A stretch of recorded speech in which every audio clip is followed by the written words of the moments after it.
যারা একটু দূরে বসা আছেন, একটু যদি আপনারা মেহরবানি করে একটু সামনে চলে আসেন, তাহলে মাহফিলটাও সুন্দর হয়। আপনাদেরকে আল্লাহ পাক রহমতের যে বেষ্টনী আছে, বেষ্টনীর ভিতরে চলে আসেন।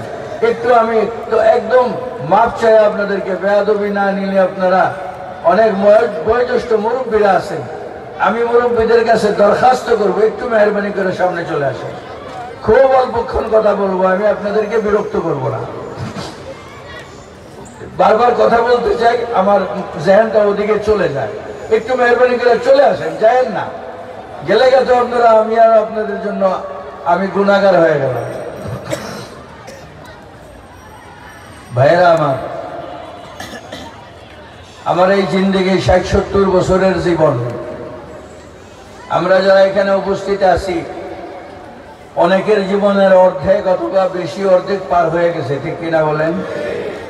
সামনে যে জীবনটা আছে আমি জানি না কতদিন আছে, কিন্তু একটা জিনিস জানি, আমি যখন কবরে যাব, কবর থেকে যে আমার আখিরাত শুরু হবে, এই কবরে কতদিন থাকবো?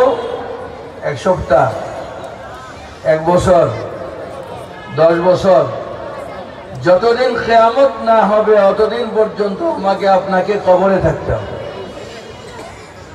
একা একা থাকতে হবে, অন্ধকারে থাকতে হবে, সাথী সঙ্গীহীন থাকতে হবে, কিন্তু এখানে একটা জীবন থাকবে, ভালো মন্দ বোঝার ক্ষমতা থাকবে, শান্তি অশান্তি থাকবে। হাদিসে পাকে আসছে, কবরস্থ যখন মানুষকে করা হয়, এটা আবার আপনার সকলের জন্য, আমার জন্য সবর। আত্মীয় স্বজন মাটি দিয়া রওনা হয়ে যায় বাড়ির দিকে, তাদের জুতার আওয়াজ শুনতে শুনতে তখনও কবরের লোকটা আত্মীয় স্বজন যে চলে যাচ্ছে, পায়ের আওয়াজ শুনে এমনি ভাবে মুনকির নাকির, এই অবস্থায় মুনকির নাকির চলে আসে। আইসা মার রব্বুকা ওয়া মা দীনুকা ওয়া মান হাযার রাজুল, সঙ্গে সঙ্গে জিজ্ঞাসা করবে, এই তোমার দিন ধর্ম কি, তোমার রব কে? এই যে আল্লাহর বান্দা দেখা যাচ্ছে, উনি কে? ওই ৩ প্রশ্নের জবাবের উপরে আপনার কবরের জীবনের শান্তি ও অশান্তি নির্ভর করে, ঠিক কিনা বলেন? ৩ প্রশ্নের জবাবের উপরে আপনার আমার কবরের শান্তি ও অশান্তি নির্ভর করে। হাদিসের ভাষ্য ওই জবাবগুলি লেখা নিলে, শিখা গেলে দেওয়া যাবে। আমার এই জমানায়, এই জীবনে আমার যেমন আমল, খবরে প্রশ্নের তেমন জবাব। যাদের ঈমান মজবুত, আমল মজবুত, সুন্নতি জিন্দেগি, তাদেরকে জিজ্ঞেস করার সঙ্গে সঙ্গে বলবে রব্বি আল্লাহ, সঙ্গে সঙ্গে বলবে দীনি আল ইসলাম, হাযা রাজুল মুহাম্মাদুর রাসূলুল্লাহ সাল্লাল্লাহু আলাইহি ওয়াসাল্লাম। বলার সঙ্গে সঙ্গে কবরে যিনি জিজ্ঞাসা করবেন এবং ওনার সঙ্গে যে রহমতের ফেরেশতাদের টিম আসবে, এই টিমের একটা দায়িত্ব হবে এই কবরের সঙ্গে জান্নাতের যোগাযোগ করে দেওয়া। সুবহানাল্লাহ, আস্তে কইেন।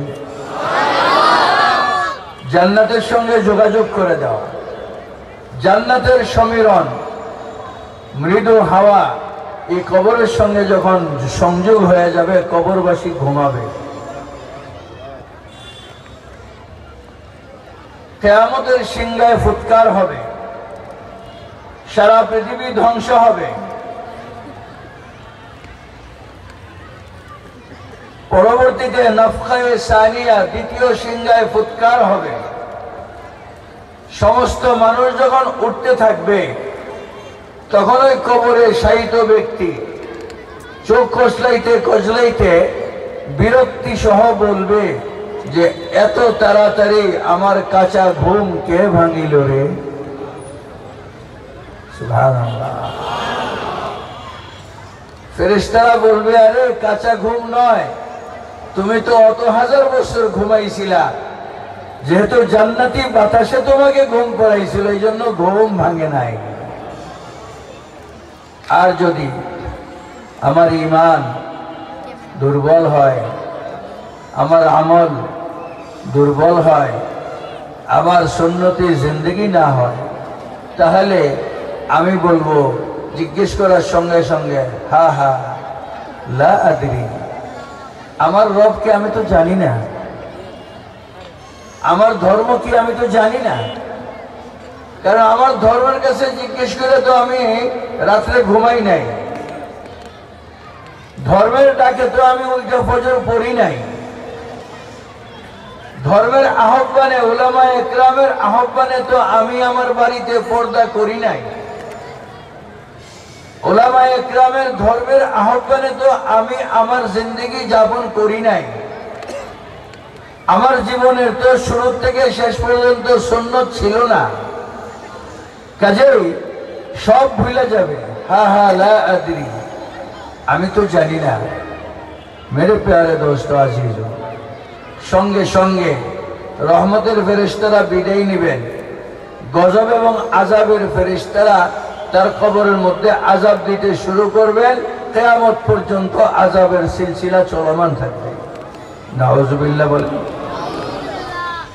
হাদিসে পাকে আসছে, একটা গর্জতে পার দিবে, দেওয়ার সঙ্গে সঙ্গে 70 হাত মাটির নিচে চলে যাবে। আবার ফেরেশতা তার এই 70 হাত লম্বা নখ দিয়ে তাকে উঠাবে, আবার দেবে, এইভাবে কিয়ামত পর্যন্ত চলবে। আমরা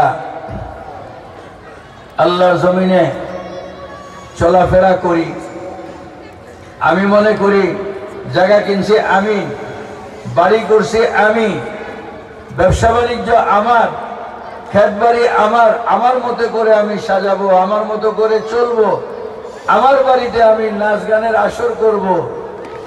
কোন ব্যক্তি যখন আল্লাহ পাকের নাফরমানি করে, ওই নাফরমান যখন আল্লাহর জমিনে হাঁটে, তখন জমিন আল্লাহর কাছে পানা চায়, পানা চায় বলে 100 তলা বিল্ডিং আমার উপরে রাখলে আমার বুকে চাপ লাগে না, কষ্ট লাগে না, কিন্তু বেনামাজি বেঈমান যখন আল্লাহ আমার বুকের মধ্যে পাড়া দেয় তাহলে আমার কষ্ট লাগে। হে আল্লাহ, এই এক থেকে আমারে নিষ্কৃতি দাও।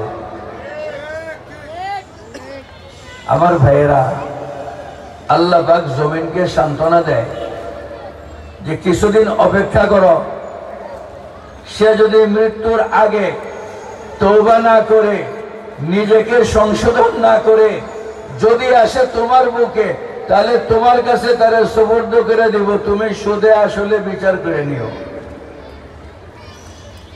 হাদিসে পাকে আসছে। আমার ভাইয়েরা, কবরস্থ যখন মানুষকে করবে, কবর উৎপেতে থাকবে, কোন সময় তাকে মাটি দিয়ে আত্মীয় স্বজন সরে যাবে, সরে যাওয়ার সঙ্গে সঙ্গে দুই পাশের মাটি প্রতিশোধ নেওয়ার জন্য এমন ভাবে চাপবে, বাম পাজর ডানে, ডাম পাজর বামে, এইভাবে চাইপা একাকার হয়ে যাবে। ওটার থেকে বাঁচতে হইলে যে আমলের দরকার, যে ইমানের দরকার, যে সুন্নতি জিন্দেগির দরকার, সেটা যাতে আমার আপনার জীবনে নিশ্চিত হয়। এটা খবর বললাম, দেখি বললাম, শুধু খবর বললাম।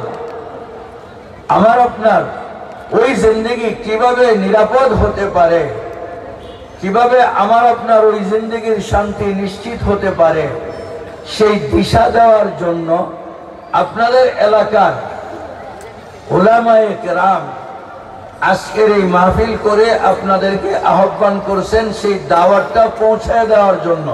আমি আপনাদেরকে জিজ্ঞেস করি, ওনারা আপনাদের কতটুকু উপকার করলেন? উপকার করলেন কি করলেন না? করলেন কি করলেন না? কারণ দুনিয়ার জীবন কষ্টে হইলেও যায়, সুখে হইলেও যায়। বাদশাহ একানারে, কোন বাদশাহ পৃথিবীর সবচেয়ে বড় ধনী একাধারে 100 ঘন্টা ঘুমায় না 8 ঘন্টা ঘুমায়।